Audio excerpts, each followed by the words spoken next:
1970 সালে মুক্তি পায় সুনীল গঙ্গোপাধ্যায়ের কাহিনী অবলম্বনে সত্যজিৎ রায় পরিচালিত বিখ্যাত বাংলা ছায়াছবি অরণ্যের দিনরাত্রি। ছবিতে অভিনয় করেছেন শুভেন্দু চট্টোপাধ্যায়, সমিত ভঞ্জ, রবি ঘোষ এবং সৌমিত্র চট্টোপাধ্যায়। এছাড়াও মূল চরিত্রগুলোর মধ্যে ছিলেন কাবেরী বসু, শর্মিলা ঠাকুর এবং পাহাড়ি সান্যাল। ছবিতে তুলে ধরা হয়েছিল পালামৌয়ের জঙ্গল এবং সেখানকার আদিবাসী জনজাতির আরণ্যক জীবনযাত্রা।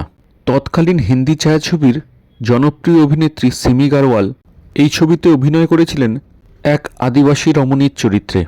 ছায়াছবির অসংখ্য দৃশ্য শ্যুট করা হয়েছে নর্থ কোয়েল এবং ঔরঙ্গা নদীর সঙ্গমস্থলে অবস্থিত পালামৌ টাইগার রিজার্ভের অন্তর্গত কেচকি ফরেস্ট বাংলোয়।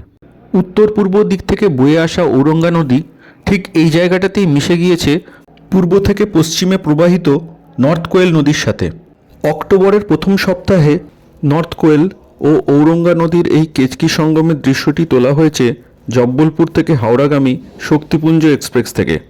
রাঁচি নেতারহাট ট্যুর করার সময় অনায়াসেই ঘুরে নেওয়া যায় পশ্চিম ঝাড়খণ্ডের বেতলার পালামৌ টাইগার রিজার্ভ। পালামৌ ঘুরতে যাওয়ার আদর্শ সময় নভেম্বর থেকে মার্চ। কলকাতা থেকে বেতলা যাওয়ার একমাত্র ট্রেন শক্তিপুঞ্জ এক্সপ্রেস। নামতে হবে ডাল্টনগঞ্জ স্টেশনে। আমাদের এই ভ্রমণ সংক্রান্ত ভিডিওটি শেষ করার আগে জানিয়ে রাখি, পরবর্তী পর্যায়ের ভিডিওতে থাকবে নর্থ কোয়েল এবং সাউথ কোয়েল নদীর ভৌগোলিক বিবরণ। পূর্ববর্তী পর্যায়ে আমরা ব্রাহ্মণী, রূপনারায়ণ, শিলাবতী এবং কংসাবতী নদীর ভৌগোলিক তথ্যচিত্র পরিবেশন করেছি। এরকম আরও ইনফরমেটিভ ডকুমেন্টারি দেখার জন্য চ্যানেলটি সাবস্ক্রাইব করার অনুরোধ রইল সকলের কাছে।